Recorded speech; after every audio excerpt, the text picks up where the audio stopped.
সবচেয়ে ছোট সংখ্যা বা ক্ষুদ্রতম সংখ্যা যা 6, 8 ও 12 দ্বারা বিভাজ্য তা কত? যখনই ছোট সংখ্যা বা ক্ষুদ্রতম সংখ্যা বলবে তখন তাদের লসাগু করতে হবে।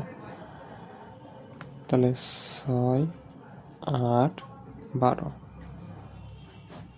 2 দ্বারা ভাগ করলে 3 দুগুণে 6, 4 দুগুণে 8, 6 দুগুণে 12।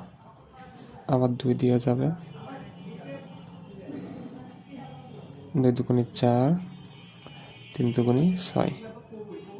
এবার 3 দিয়ে যাবে, 3 অক্ষে 3,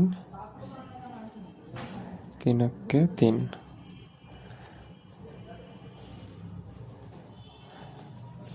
লসাগু মানে হচ্ছে সবগুলো সংখ্যার গুণফল।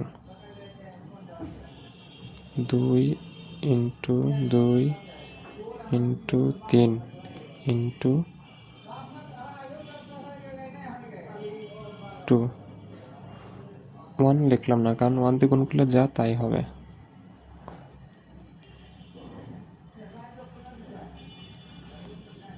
তাহলে 2 দুগুণে 4, 4 দুগুণে 2 দুগুণে 4, 3 4 12, 12 দুগুণে 24। সুতরাং উত্তরটি হচ্ছে বি।